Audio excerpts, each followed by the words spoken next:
It's a fast-paced, oh my God, I've forgotten the slogan. Is it fast action, 4-player shooter? It's a fast pattern. The Otterman Empire is like a fast action party shooter. I just make it, I don't market it.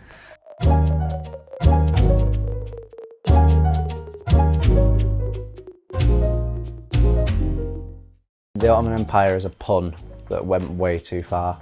It is set in the world of the Ottoman Empire, which is set coincidentally in Otterspace. The concept was kind of born of creating a game that brought people together, was kind of competitive at its root. We wanted it to be as accessible to anyone as possible. Players assume control of a wide cast of anthropomorphic animals where they can basically customise them in silly jetpacks, fight around space and shoot water pistols at each other. We wanted it to be as accessible to anyone as possible. We looked at Disney and Nickelodeon, all of these big IP that transcended the demographic and was accessible to everyone. For us, it's always been about bringing people together. That's what we're about as a studio. And for us, we wanted to build an experience where not only kids and parents can play it, but people can play this game together and share an experience. There's a solo campaign, but obviously even that is cooperative. I think it was crazy, like 1 in 4 or 5 people consider themselves quite lonely, when actually we're like the most connected generation there has ever been. Our fondest memories of playing games together are on the N64 or the PlayStation 2, of playing games in the same room, be it like Mario Kart or GoldenEye. Invite your friends around, like have the conversations, love and hate each other in the same kind of game session. And I think that's kind of one of the things that we're missing when we talk about online experiences.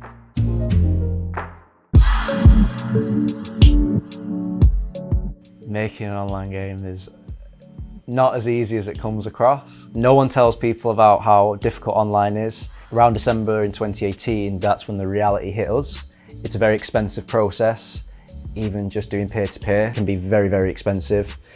It's not as simple as just setting up a server and letting people jump on. For us, we'd had this grand vision when we were a bunch of students, and then for us to get these metrics and these costs, it really sort of made us had to sort of scope down the project. Online is sort of a cultural expectance of video games, but the support isn't there for indies to implement it. We decided to like weigh heavily into this sense of cooperative and competitive local multiplayer, which was at the end of the day, it was at the core of the game anyway. Around December in 2018, we came to the conclusion that we needed to offer something more than just kind of local multiplayer, and that's when we decided to turn the Ottoman Empire into like a first-person experience as well, because we realized like what's the use of having a video game if you can't enjoy it on your own. So the story mode in the Ottoman Empire is all about you kind of honing your skills that you can take into the multiplayer then, which means that you have kind of bragging rights over your mates as well.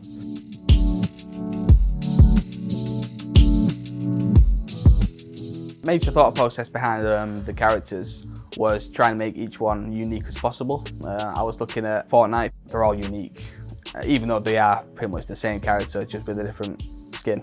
The original idea behind the game was a class-based shooter. It was originally going to be something like Overwatch. We changed that idea and philosophy midway through development, but the idea of each character being their own was always prevalent, and that never changed. That's one of the reasons we went with otters in the first place, because you've got different species of otters. I think there's like 19 different species of them. I'm so sorry. What? Sponsored by Sorry. Sponsored by Sorry.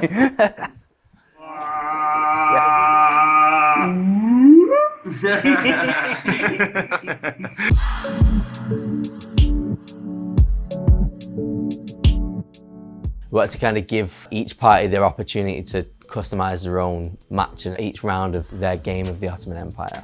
So we worked with the community to build out and come up with all of these different objectives and these different scenarios that would mean that they'd be competitive in different ways, if it's traversal or firefights. What that allowed us to do is kind of give the choice back to the player, allows them to kind of specialize in the game mode that they want to play. So they can customize the characters, they can customize the game mode, they can choose which game mode they play in each round of a party match. When I see everybody playing it at MGU, I see people playing it firsthand. I literally don't have to say anything to them, they just get into it and start arguing with each other.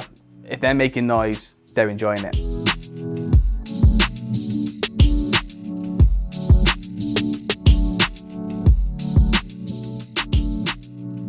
We're all very, very nervous about release date. It's our first title. We've been doing this for 3 years. To see it on Switch in particular is going to be a big thing. You know, Switch has been a big thing for us, and I can't wait to see it on a Nintendo Switch. I imagine we're going to be very sick on the day we hit that upload button because it is a scary moment, but we can't wait. We just really can't wait.